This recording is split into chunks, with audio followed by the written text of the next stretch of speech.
Namaste, Jai Hind, and welcome to this edition of The Right Stand. I'm Anand Narasimhan, coming to you live from the CNN News 18 and Federal Bank Primetime Studios. First up, ladies and gentlemen, we're joining you with multiple stories that we'll cover through the course of the next 60 minutes. A war of words between BJP MP Anurag Thakur and leader of the opposition Rahul Gandhi on Tuesday over the caste census unfolded on the floor of the House. What happened thereafter was a full-blown war of words between the opposition and the ruling government, the NDA. The top focus on The Right Stand today. Meanwhile, a High Court came down heavily on Delhi civic authorities over the deaths of 3 IAS aspirants. The driver has been denied bail yet again, but no one from the MCD has been arrested yet. And the MCD councillor continues to remain incommunicado even days after the tragedy.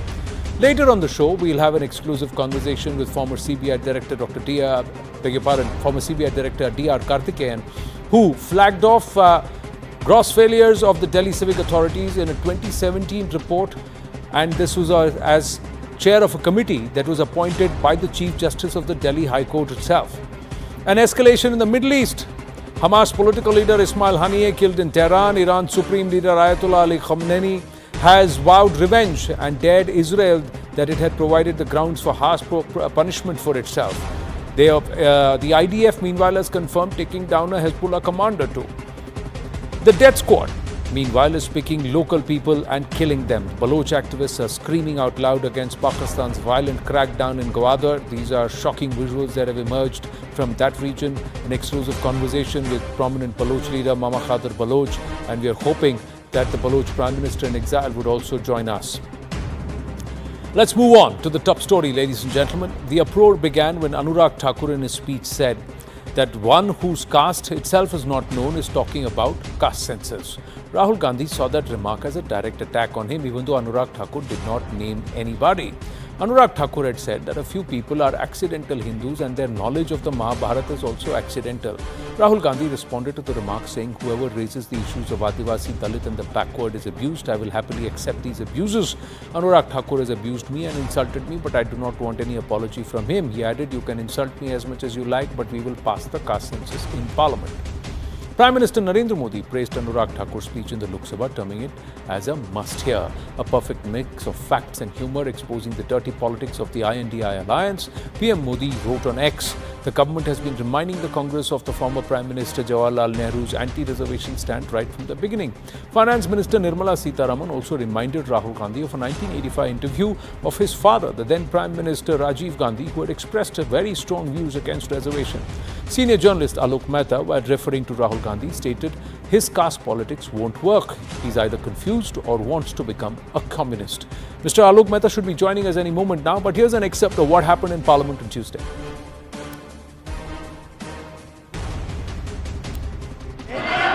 मुझे insult किया है, मगर मैं अनुराग ठाकुर जी से कोई माफ़ी नहीं चाहता हूं. मुझे कोई माफ़ी की ज़रूरत नहीं है.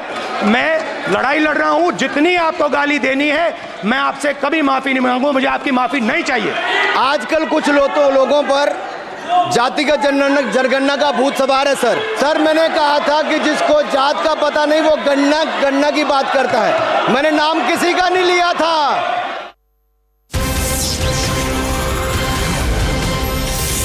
Joining us now is senior journalist Alok Mehta ji. Alok Mehta ji, namaste. This is Anand Narasimhan. You were the one who had the conversation with Rajiv Gandhi ji back in 1985. We've got the headline of that snippet and also that picture of you sitting with him.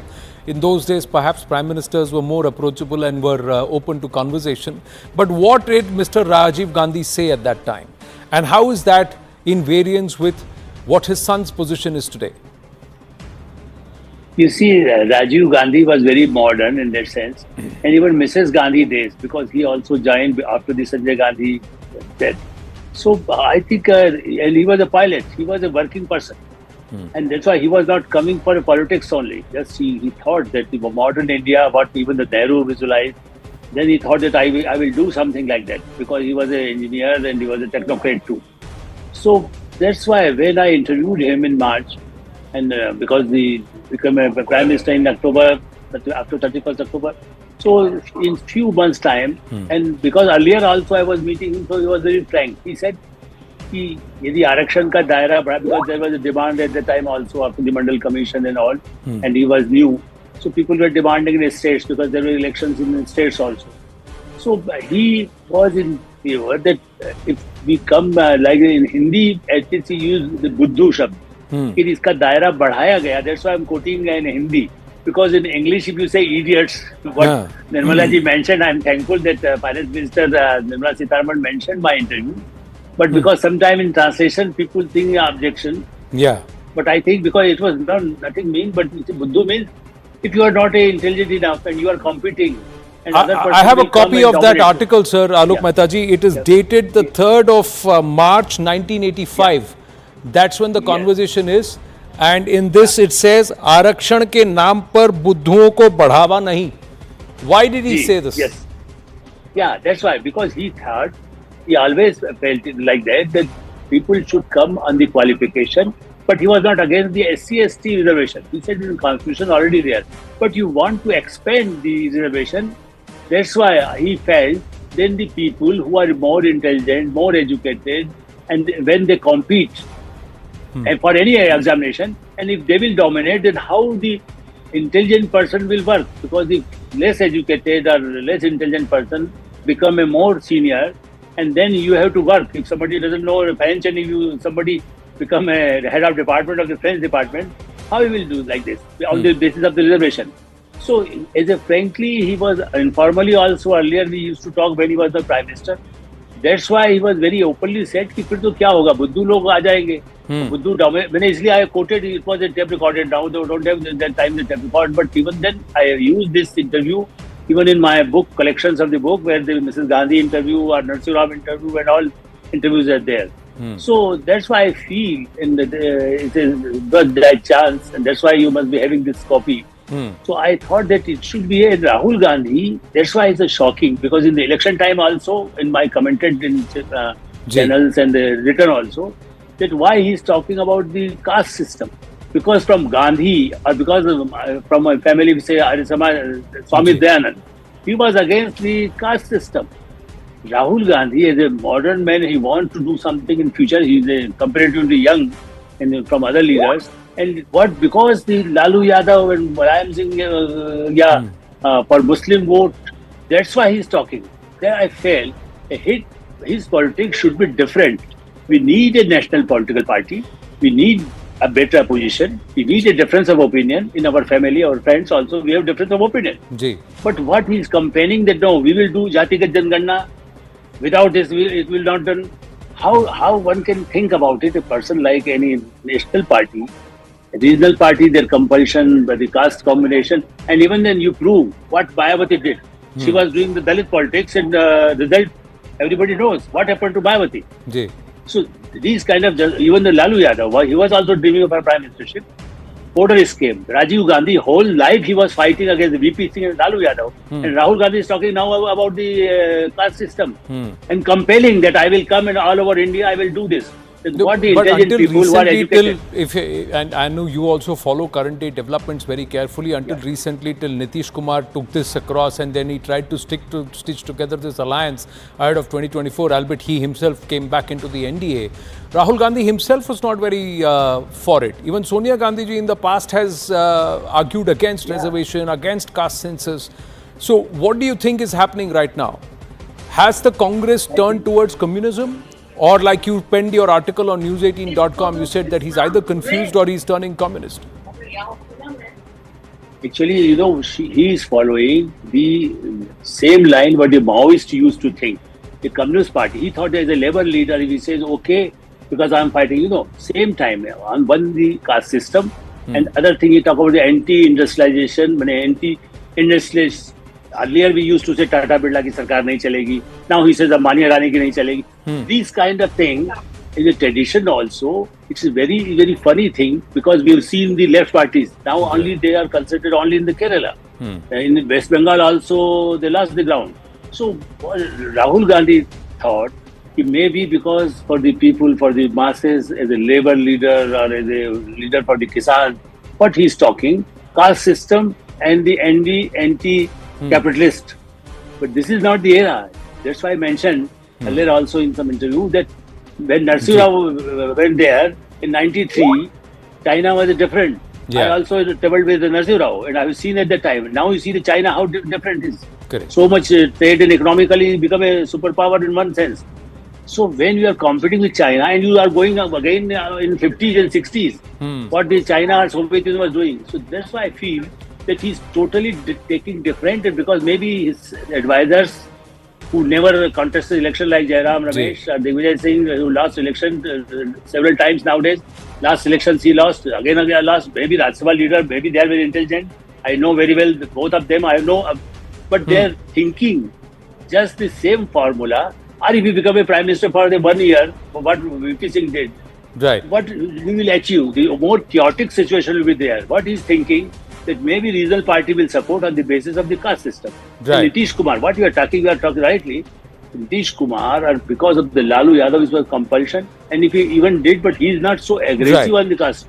He also or even Akhilesh Yadav. Right. So what Alok ji- Rahul Gandhi is doing is damaging himself, his party also. Alok ji, I know you do not want to participate in panel discussions and you'd want to keep this conversation simple, but I've got Deshratan Nigam and Dr. Nikul Patel also joining us at this point. We'll try and keep it as a civilized conversation, and I request you to stay on with us over the course of the next 10-15 minutes if you can, sir. But how would you see this, Nikul Patel and Deshratan Nigam, what Alok Mehta ji is saying? I have to start? Yes, Dr. Nikul Patel. See, whatever sir told, he met Rajiv Gandhi ji and he discussed about the situation at that particular time, and definitely in any country, if you see, the representation of all the communities should be there into it. So now when it comes to a reservation, it was a basic objective that there should be a socio-economic upliftment of the people who are not able to reach that particular level, and that is what is happening. The representation of upper class into the management of the government is increasing, and that is why it has been focused every time that all people should come to the governance, and that is why always this point has come. Now when it comes to Bharatiya Janata Party, they are arguing that the Congress is this kind of mindset. Then I would like to convey to the audience over here that right from the independence, we have always tried to make the people their representatives and everyone to come to the democratic process and participate in the overall development of the country as well as the caste and community from which they come. I myself belong to the scheduled tribe category and I am from Valsad origin. If the reservation has not been shouted to us, I don't feel that I have reached to a level what I am right now. Correct. But should this reservation today be purely on the basis of caste and not at all of merit? And what happens to what Mr. Rajiv Gandhi at that time espoused? It's a published article where he said कि बुद्धुओं की राजनीति नहीं करनी है मुझे. That's what an educated person, a commercial pilot who's come into Rajniti out of compulsion, that's his frank, honest view in 1985. And until recently, Deshratan Nigam, was the Congress party carrying the same view as expressed by the LOP on the floor of the House, or was it similar to what Mr. Rajiv Gandhi and also Mrs. Sonia Gandhi have espoused in the past? Yes, Anand, let me tell you, when you look at today's politics, hypocrisy is ruling the roost. And when we see the masked people getting unmasked in the parliament, then the real problem starts, because some political parties are very desperate, because a person who's a member of parliament since 2004 and it is now 2024 has not been able to be a part of governance, maybe backroom governance, maybe, but not directly. And therefore, reservation today, what we see, even the poverty is one of the grounds for reservation, where 10% economically weaker section quota was introduced, so that people, because poverty does not see any caste. And on one hand, the Constituent Assembly and the Constitution wants a casteless society. But on the other hand, people want caste census in the country, so everybody's caste should be known. Whereas it should be, people should not be known by their caste. It should be an egalitarian society where everybody is equal. Although we have problems, but the fact is, this divisive policies are creating a lot of problems. People do not keep nation first. They are only bothered about their own self-interest. That is the whole problem which is coming out on the open. And that is why the mirror was shown by the government to the opposition benches, that you hide your own caste, but you want everybody's caste in India to be known, publicly to be known, and benefits given as per the numbers. But the fact remains, there has to be a happy balance between those who are deprived in the society and the merit. You cannot leave merit completely out of the system, and therefore even among the, I have seen, people in certain caste, they are very well developed, very rich, but still enjoying the benefits of reservation. People who have got reservation once, generation after generations are getting reservations despite and that reservation is not reaching at the grassroots level. So there is a requirement of serious thought on this issue. Merely saying caste census just for the purpose of dividing the society will not do. People can see through. And the other conundrum is at least remain consistent in your position. And if you have changed yes, your position, obviously, then be open about it that you have changed your position. You can't just bulldoze your way in a manner. Mr. Alok Mehta, I just want to understand from you. The same people, same group of people who took offense to what Mr. Anurag Thakur said on the floor of the house, कि जिनको अपनी ही जात का नहीं पता, and they said कि how did you insult me and abuse me? They are the ones who are advocating जातीय जनगणना. That means they want to ask each and every individual what their caste is. तो उनसे उनके जाति के बारे में पूछा तो they got offended, but they are saying we will ask everybody else about their jati. That's why it's so very shocking when Akhilesh Yadav ji, he objected that why you are asking for the jati.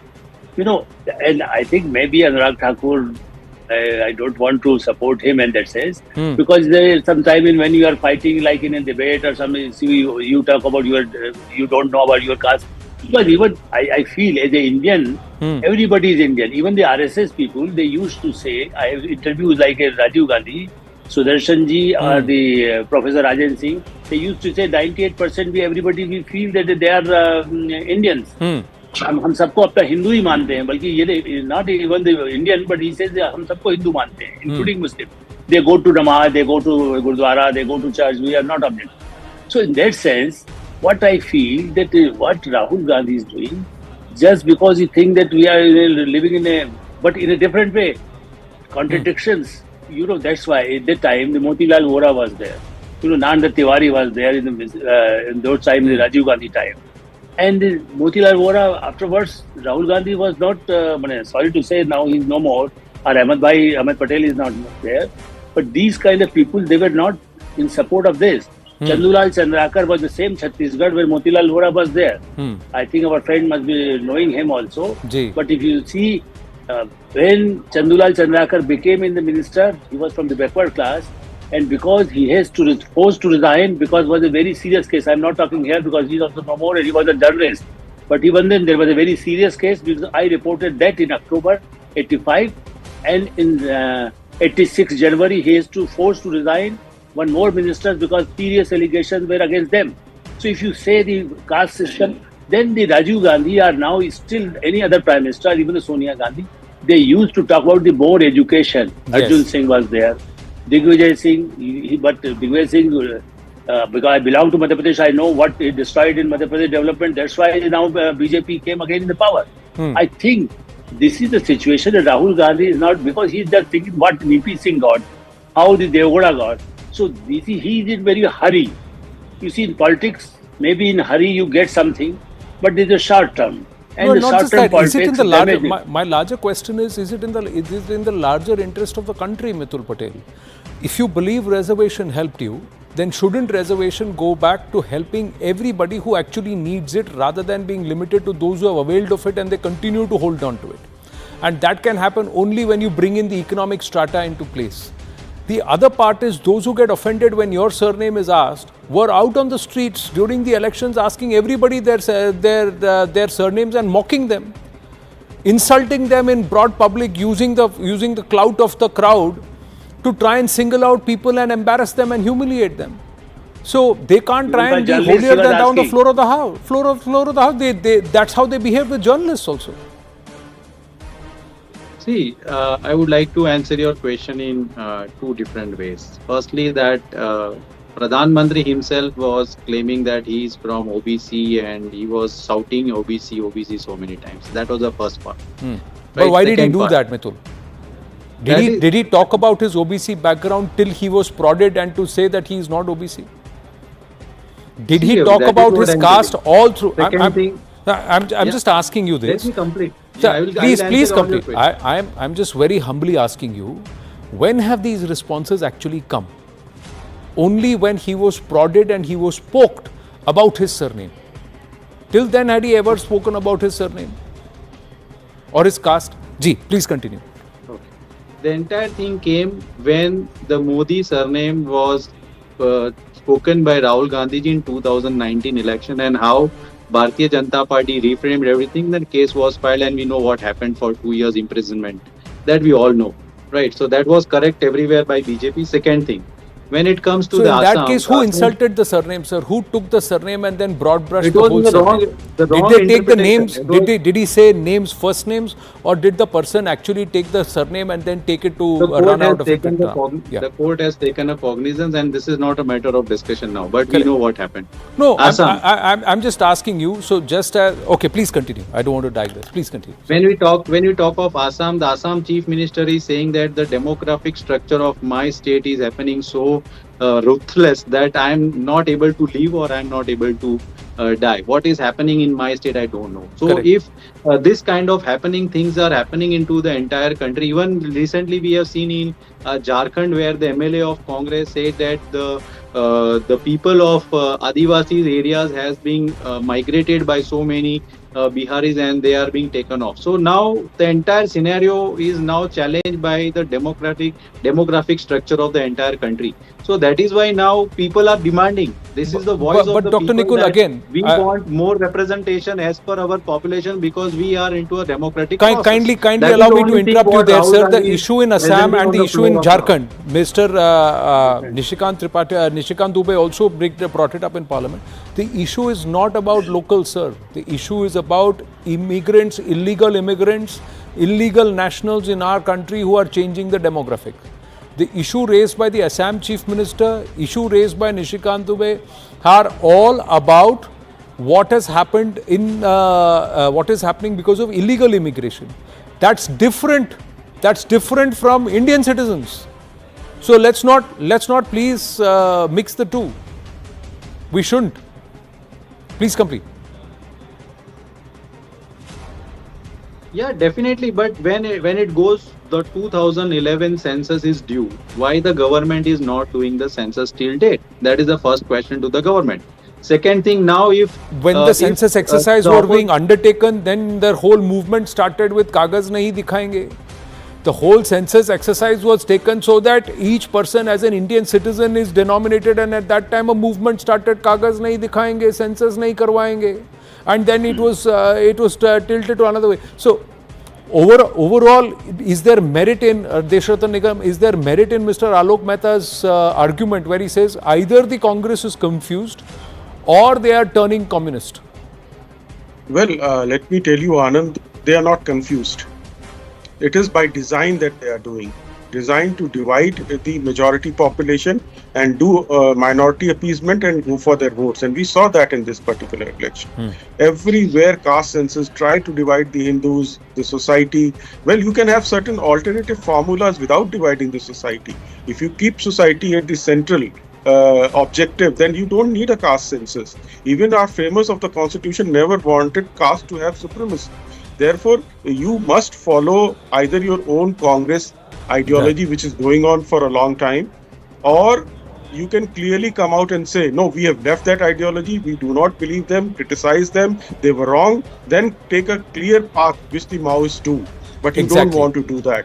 You are trying to sail in two boats, and those who sail in two boats fall flat on the ground, in the water, and sink. That is what I'm trying to tell. This is not the time to divide the society. The world is facing huge challenges, and we need to remain united, because India is on the path of becoming a developed nation and to take its rightful place. And these are very challenging times in the world, where India has to be united and have a united face in terms of all political parties, but which is not happening today. Well, I think anybody and everybody will stand with anyone and everybody, whether they are in government or in opposition, the moment they underscore the importance of merit.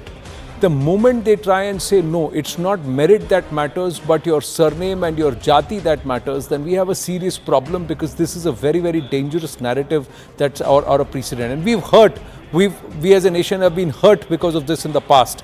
So should we actually dig that? The other aspect is, then the LOP of the House has to turn around and say that perhaps his father and his mother in the past were wrong, and he is right. Now, is he willing to say that? That's another question. Alok Mehta, Deshratan Nigam and Dr. Nikul Patel. Thank you very much. Thank you very much. Thank you. Thank you. Moving on, ladies and gentlemen, here on the right stand. Arti Chava, the MCD councillor from Rajinder Nagar, has gone incommunicado since the tragic death of 3 students in the coaching centre basement in Old Rajinder Nagar. Atishi has gone there. Arti Chava, the councillor of that area, is missing. 2 days after the incident. That's the reality. She didn't even attend the meeting convened by the MCD on Monday to address the tragedy. She posted on X that 2 days before the incident. She had posted on X just 2 days before the incident. After that, it's silence. CNN News 18 continues to focus on Arti Chava, who's gone missing. Posters against Arti Chava have also emerged in Rajinder Nagar seeking an investigation into her properties. Your channel has also tracked down a property owned by local AAP councillor Arti Chava. A lot of illegal construction was seen on her property, and that's just about 500 meters away from where the incident happened. Sheds, rooms have been made, and also they've been rented out to students at steep rates. Basement is being used for commercial activity. That's against the rule. The height of the property itself is more than what is legally permissible in that area. The High Court, meanwhile, earlier in the day came down heavily on the Delhi civic body. The High Court said it's a clear case of criminal negligence, issues that no one is held accountable, want free culture, freebie culture, but won't spend on infrastructure. Civic officials are bankrupt. There's malice over here, and they should also be punished. Why haven't MCD officials been punished? They asked. Person behind this has gone away scot-free. Junior officers suspended. Senior sit-in AC officers. No MCD official has been held responsible so far. Action against passerby, but not against officials. Where is the police? Busy arresting the driver. These are observations made. All encroachments need to be done away with immediately. And in a shocker, even as the High Court said those who are driving past are being pulled up, the 30 Hazari Court has actually denied bail to all the accused, including the SUV driver, all accused. CNN News 18 has accessed the order copy that denies bail to the driver Manoj Khaturiya. CCTV footage shows the accused driving the car on waterlogged road, causing large displacement of water. Due to displacement of water, the water entered the basement, which caused loss of innocent lives. There should not have been students in the basement in the first place, my lord. And a person who sees water on the road, and if he is on a vehicle, he will have to force through others. His vehicle will also stall. CCTV footage shows that he was warned of danger, but he didn't pay heed. Allegations against him are serious, is what the 30 Hazari Court opines. Joining us now is former CBI Director Dr. D.R. Karthikeyan, who led the panel in 2017, citing gross failures in the MCD. He was actually appointed by the then Chief Justice, Justice Geeta Mittal, at that time Justice Mittal, and she wanted him and the committee appointed to ensure that Delhi doesn't turn into a slum, encroachments are done away, and what recommendations can be put forth so that people are made accountable and Delhi remains the national capital. Illegal constructions should not be allowed. A lot of these issues. Mr. Karthikeyan, Namaste. Thank you for joining us. My first question, even as the High Court has come down heavily, saying what are the officials, why are the officials not pulled up, coming down on the police also, but they have a set of recommendations in their archives, the Delhi High Court. So I can recollect some of the points. See, the magnitude of the illegal construction is huge. Approximately estimate of 4.5 million plus structures in Delhi. Wow. Can safely be said that at least 90% carry one kind of violation or the other. The violations range from construction without sanctioned plans to construction on open lands marked by layout, location plans, etc. No, there have been areas where there is no construction should take place, but we found 1.5 million resident population in structures and shelters of various sizes where the area was marked for no construction.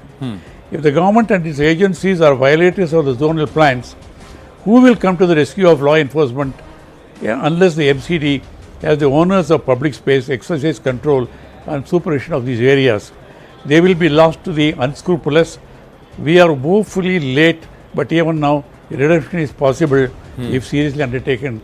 This is part of my report now. Wow. Failure should be liable for accountability, prosecutions right up to the commissioner and mayor. This we have said in writing 5 years back. Our systems and those entrusted to plan for the cities have failed to anticipate and provide for the increasing numbers. Urban planning is only in furtherance of a builder's interest and not of a citizen's life as it existed at that time. At the existing level, the corporations suffer from lack of interdepartmental coordination, bordering on non-cooperation with each department's preoccupations, leaving little space for a coordinated approach. This cannot be anything other than a deliberate oversight. We have said that. The committee also had not found time to go into this question by more detail, but encroachments and construction on government land is rampant. Right. In areas like Asola, etc. In reality, it is beyond belief, we said. So where do we go from here? Give up and let destruction go on the rampage, or is it halt possible? Right. So responsibility for any violation or transgression of the law that goes unchecked or unactioned will entail commensurate punishment on the official concerned. Right. So while the bylaws enforce the rainwater harvesting, it is important for you. Jay. While the bylaws enforce the rainwater harvesting for new constructions, there is no accountability for the rainwater collected on the roads and open areas. These are specific comments we have made after observing. This needs to be addressed through large-scale construction of harvesting bores. Right. So, like that, Mr. Anand goes on, and connectivity can be arranged through a reverse anti-polluting public transport. Right, but Mr. Karthikeyan, if I may ask you, government failure in non-upgradation. You are saying that this report was tabled in 2017, nearly 7 years, not even 5 years, sir. Should the Delhi High Court, rather than having another round of hearings, just go back to this report and direct that this be implemented right away? Mr. Anand, I am nobody to advise the Honorable High Court. The judges know their responsibilities. Right. But the point is, nothing is new. As appointed by the Chief Justice Geeta Mittal ji, out of her passion for Delhi, actually, I told her, Madam, this will be forgotten later on. Some other government will come, regularize everything. She said, no, it will not happen because I belong to Delhi. I will ensure these recommendations are implemented. Right. But within months, of course, she went as Chief Justice of Jammu and High Court. I don't know what further action has been taken by the High Court or by the civic administration on the basis of the report. No, clearly nothing Very seems sad to have to been see done, this, happening. This perhaps could have been anticipated. Right. And if action had been taken by all the authorities concerned, this tragedy could have been avoided. Yes, sir. And she was telling me, when I told her, she said, if you had taken Rajiv Gandhi assassination, why can't you do this? I said, is it the same? He said, Rajiv Gandhi assassination. He said, don't you think preventing capital city Delhi becoming a slum is important? Correct. She was with so much of passion. I said, yes. But I said, it's actually a commission appointed should be on a continuing basis now. Yeah. But we'll do a sample survey. I do hope that I know nothing further happens, and city, that is one thing, and city of Delhi should not be allowed to be going from bad to worse from day to day. Very rightly said, sir. Governments come, government go, politicians come, politics go. But this is our national capital. The city has to be preserved. The capital city, beautiful in some respects. True. Beautiful in some respects. These are all remediable situations. Very rightly Lack said. of will, enforcement. You hit the nail on the head, lack of will. It could be remedied, and it has not been. Mr. Karthikeyan, Namaste and Jai Hind. Thank you very, very much for speaking up and also for telling us that this has been visited in the past, but nothing's been done about it. This report is there with the Honorable Delhi High Court. We're going to take a short break. When we come back, we turn the spotlight towards a big development in West Asia. Hamas chief killed in Tehran just hours after the Hezbollah commander was taken down by the IDF. Stay with us.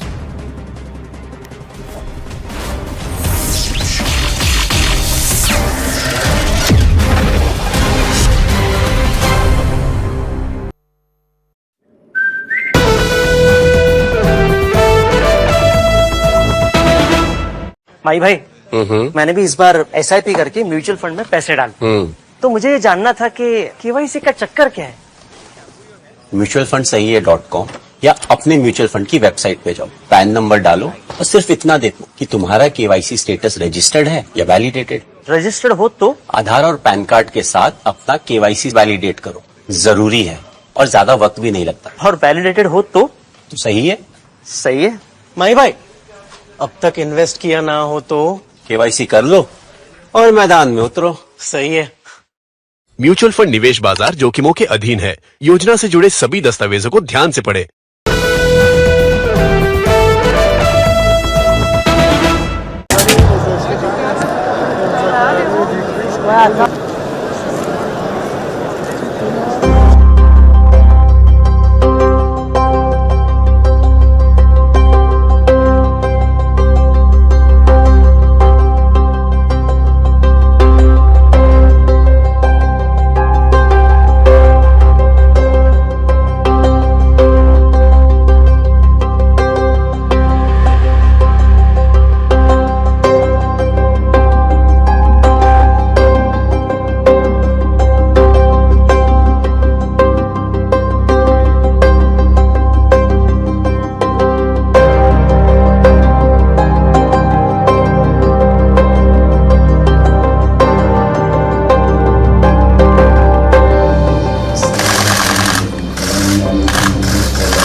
بسم الله الرحمن الرحيم.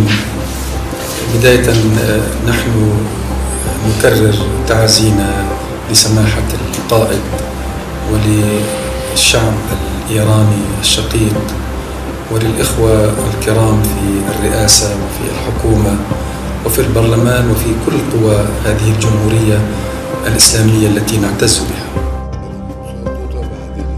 یک گروه کم منفعت قلیله غلبت فئة کثیرة بإذن الله. شما یه فئه قلیله هستید.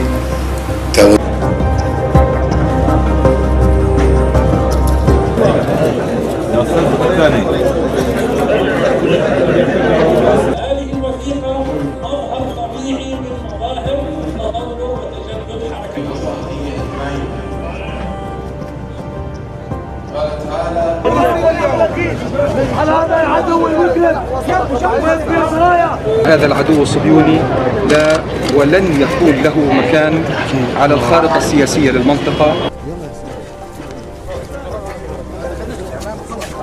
في بيوتنا وفي دارنا.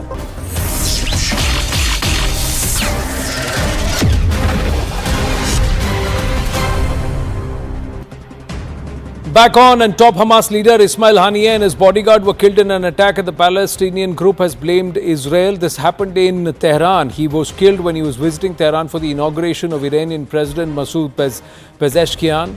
He also is believed to have met Iran's Supreme Leader Ayatollah Ali Khamenei on Tuesday. Hamas said that Israel was behind the assassination of its Supreme Leader Ismail Haniyeh in Iran's capital, although there is no acknowledgement from Israel on this. Israel claimed responsibility for a strike on Fawd Shakur, the top Hezbollah commander in Beirut, that the IDF said they are the ones who targeted him and took him down. But is this going to be a turning point in West Asia? Let's ask our guests, go straight across to Sushant Sareen, Senior Fellow ORF, and Khalif Ben David, journalist with I24 News, joining us live from Tel Aviv. My namaste to both of you. Thank you. Khalif, if I may ask you, how would you read this? Iran, the world is already pointing fingers and saying it's Israel that's done it. Well, Israel's not claimed credit, but I think it is a safe assumption to say that Israel likely carried out this targeted killing. Let's keep in mind that Israel said following the October 7th massacre in the south that they would target the leaders of Hamas no matter where they are. Not just in Gaza, but elsewhere. And the fact is, Ismail Haniyeh, of course, resides primarily in Qatar. It is would be somewhat difficult for Israel to strike him there.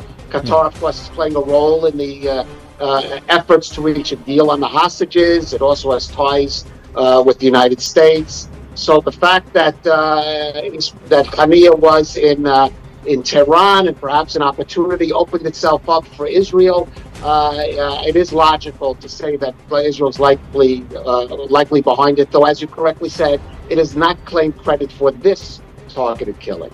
But how does this affect the geopolitical situation in the region? Are we looking for an escalation? Are we bracing ourselves for an escalation in this region? Because it's that means other nations will get involved too. It's a great question. I think in the short term, we have to expect some kind of escalation. Iran's leaders have vowed to take revenge, so as their proxy in Lebanon, Hezbollah, for this and for the killing of Fuad Shumter. So I do think that in the short term we should expect something. Remember, a couple of months ago, Iran launched an assault of over 300 missiles, ballistic missiles from their territory. The first time they ever did that. It's likely that will happen again. Will it lead, though, to a bigger regional war? I'm not so sure. The United States will pressure Iran and not to lead this to a bigger regional war. And the United States does have its military assets in place already in the region. Yeah, but you would also see, before I go across to Sushant Sareen, one final question. There's that picture where you had the Houthi rebel chief, you had the Islamic Jihad state chief, we had the Hamas chief and the Hezbollah chief all sitting together for the president's inauguration, Iranian president's inauguration. What does that imply? Caleb. Oh, I'm sorry, you're asking me. Listen, that is what we in Israel call the axis of evil. What we have said, Lou, before, the battle against Hamas in Gaza is not a war against Hamas. It's certainly not a war against the Palestinian people. It's not a war necessarily against Hamas itself. It's a war against the proxies of Iran. That includes Hamas, Hezbollah in Lebanon, the Houthis in Yemen, the Shia militias in Iraq that have been attacking, for example, U.S. forces as well. So the expression that Israeli leaders like to use is that Hamas, that Iran is the head of the snake, and this is one of those instances. If Israel is responsible, which is likely so, that Israel said no. This time we are going to strike. Given what happened recently, the killing of 12 children in the Golan Heights, in the Israeli Golan, by a Hezbollah rocket. So this was a direct response to that. I think an opportunity opened itself for Khaniya, and Israel took action. Sushant Sareen, just the other day we were talking about escalation in this region, be it in Jammu Kashmir or in Iran. Yeah, look, so I think a lot will depend on what the Iranian reaction is going to be. It is possible that they do something similar, which they did a couple of months back. But that didn't cause any major damage, right? Everybody was prepared for it, and whatever they threw at Israel, it was all shot down. But what if there is some mass casualty attack from Iran? Will Israel still do a symbolic attack in Iran, or will it retaliate with might? And then, what is the escalation dynamics that follow from that? I think that is something we'll all have to wait for. The other thing is that will the Iranians want to attack directly, or will they use some of their proxies, in which case the damage which they cause will be of a similar nature which Hezbollah keeps doing, right? They keep firing some rockets, maybe 1 to 5 people die, and that's about it. Israel retaliates. So while the conflict continues, it remains under a certain threshold. So it all depends on how this situation unfolds going forward.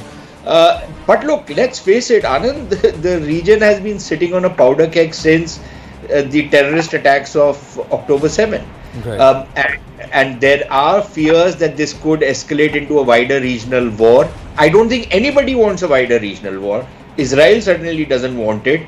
Many of the other countries in the region don't want it. But there are other players in the region who are spoiling for a fight. And then there is the whole question of what the US will do.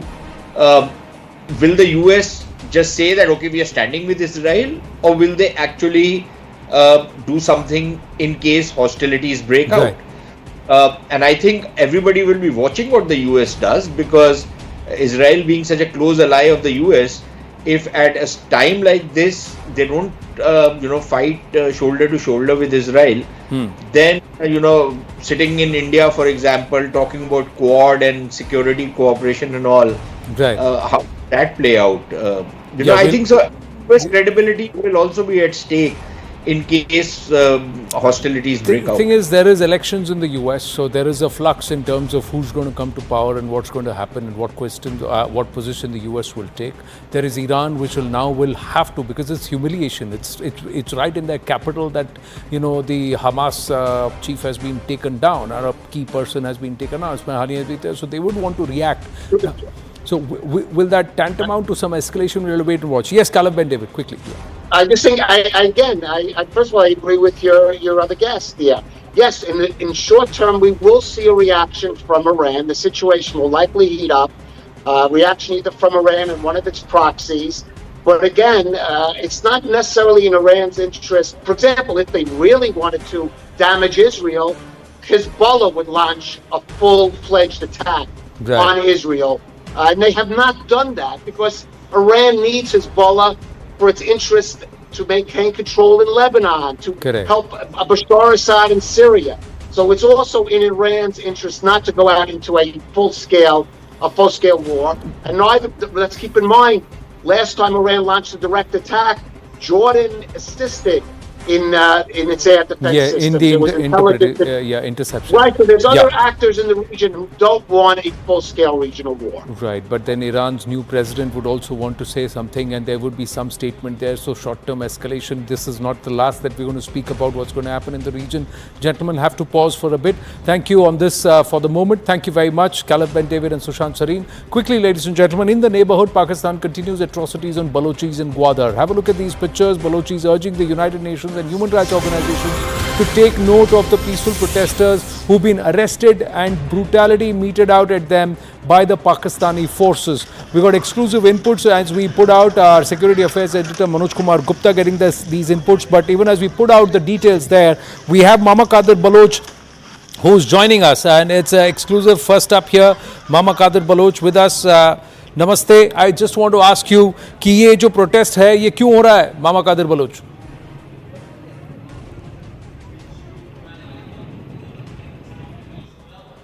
हाँ, वो तो पकड़े गए हैं। उनका तो पूरा media पे भी चला है कि वहाँ 2 शूटर्स थे, उनके पास वाकी टाकी भी था, असला भी थे। उनको रेड हैंड पकड़ा गया, बल्कि स्टेज के साथ ही पकड़ा गया है उनको। तो और झगड़ा भी काफी हुआ है। एक उनका एफसी का बंदा है, वो भी मारा गया है इसी पकड़ धकड़ में, और इसी में खुद मारा है या किसी और ने मारा है। तो ये सिलसिला चल रहा है झगड़े का। जी, we are also joined by Professor Naila Qadri Baloch, Prime Minister of the Baloch government in exile. Professor Naila Qadri Baloch, namaste. Thank you for your time, ma'am. What is happening in this region, and it's been going on for a while? वहाँ क्या हो रहा है? What's going on? Thank you so much. Actually, we are sending out calls for urgent intervention in Balochistan by the international community, especially United Nations.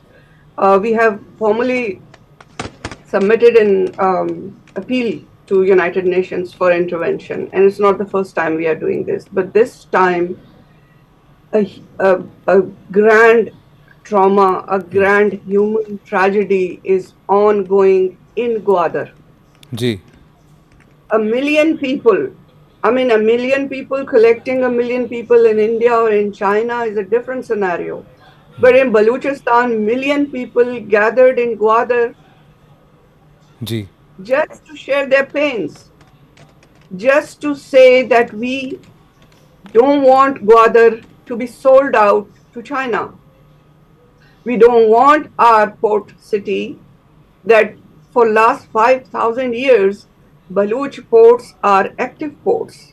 It's not that occupier Pakistan is coming or occupier Iran is coming and making our ports. These ports are here.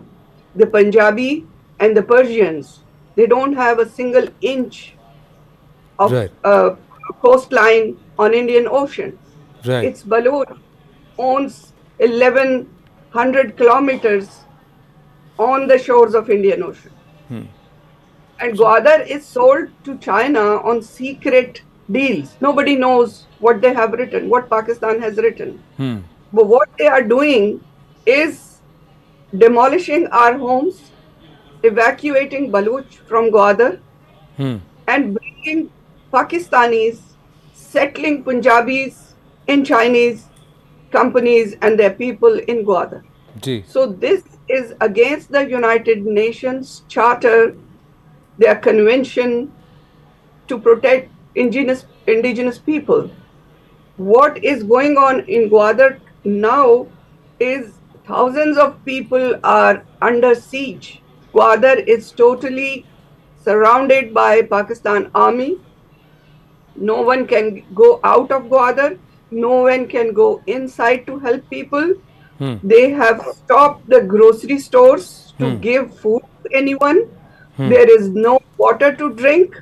There is no electricity. There is no internet for last 6 days. What the world is watching, they are talking about Gaza, they are talking about Ukraine. What's going on in Baluchistan? Aren't Baluch people humans? Nobody feel about the pain of Baluch, what we have done. Very rightly said, ma'am. If with your permission, I just want to get one more question in with Mama Kadir Baloch. ये आपने जो पकड़ा है वो military intelligence का व्यक्ति आपके protest में घुसा हुआ था, पर आप ये बताइए ये आर्मी प्रोटेस्ट में क्यों घुसी हुई है? तो गवर्नमेंट ही आर्मी क्या है? यहाँ तो जमहूरियत है ही नहीं. यहाँ अपनी मर्जी से कोई वोट लेके नहीं आया है. जो भी आया है 45-47 का जो फार्म उन्होंने रखा था, 45 वाले को उन्होंने एक कोने पे लगा दिया, 47 वालों को लाया.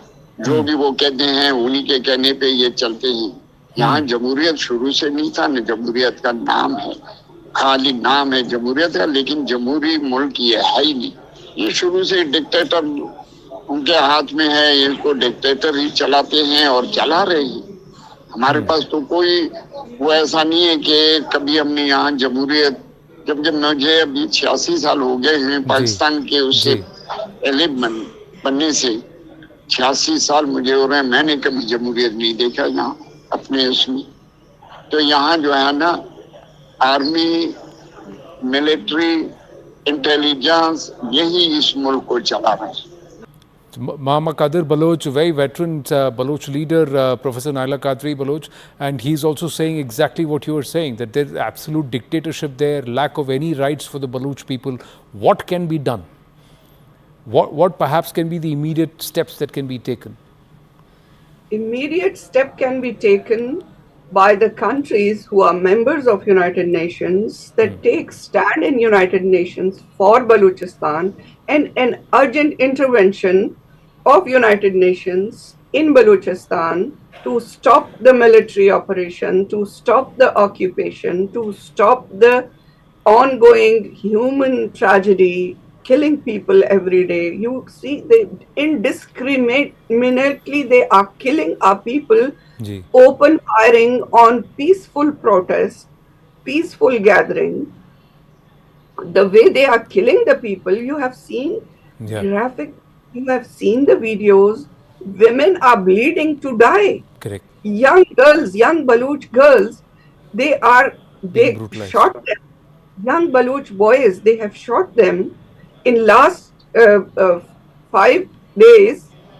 How many bodies we have collected? How many bodies are in the hospitals? Nobody is letting the people to go there. Nobody is letting to help the people.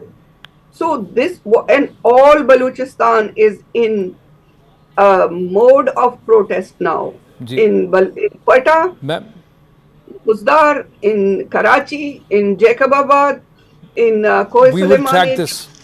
Baluchs are coming out for protest. Professor Naila Qadri ji, we will track this and we will try and put this out to the world here on The Right Stand, here at CNN News 18. I thank you very much for your time, and Mama Kadir Baloch, thank you for your time. Winding up this edition of The Right Stand on that note. Stay with us.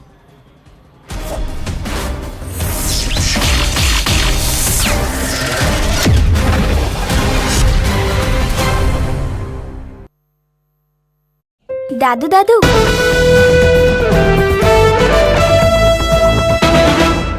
माई भाई, मैंने भी इस बार SIP करके mutual fund में पैसे डाले. तो मुझे ये जानना था कि KYC का चक्कर क्या है? म्यूचुअल फंड सही है .com या अपने म्यूचुअल फंड की वेबसाइट पे जाओ, पैन नंबर डालो और सिर्फ इतना देखो कि तुम्हारा केवाईसी स्टेटस रजिस्टर्ड है या वैलिडेटेड। रजिस्टर्ड हो तो आधार और पैन कार्ड के साथ अपना केवाईसी वैलिडेट करो, जरूरी है और ज्यादा वक्त भी नहीं लगता। और वैलिडेटेड हो तो सही है। सही है माई भाई, अब तक इन्वेस्ट किया ना हो तो केवाईसी कर लो और मैदान में उतरो। सही है। म्यूचुअल फंड निवेश बाजार जोखिमों के अधीन है। योजना से जुड़े सभी दस्तावेजों को ध्यान से पढ़ें।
بسم الله الرحمن الرحيم. بداية نحن نكرر تعازينا لسماحة القائد وللشعب الإيراني الشقيق وللإخوة الكرام في الرئاسة وفي الحكومة وفي البرلمان وفي كل قوى هذه الجمهورية الإسلامية التي نعتز بها.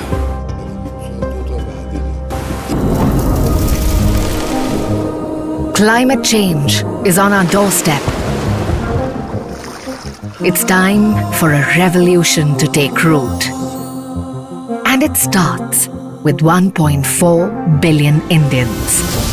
It starts with one tree. One tree for humanity. One tree for Mother Earth. One tree for our future. Project One Tree, a News18 network initiative. Co-powered by لما فئة قليلة غلبت فئة كثيرة بإذن الله. شما فئة قليلة هستید.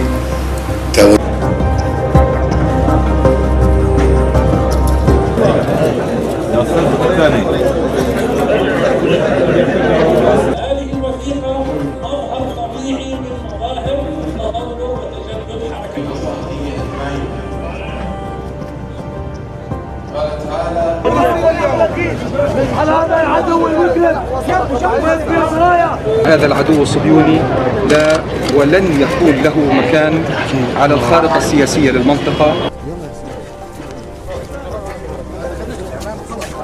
في بيوتنا وفي دارنا ثالث مرة وإن شاء الله حنضلنا صامدين يا حاجة إن شاء الله بإذن الله تعالى.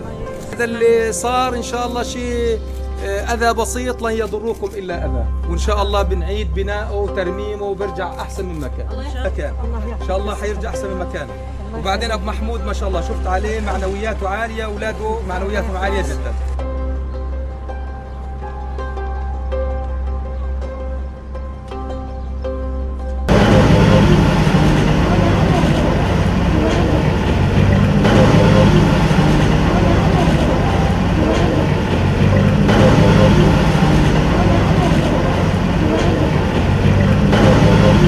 لتحرير كل فلسطين. أقسم بالله العظيم.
This is CNN News 18 and Federal Bank Primetime Studio.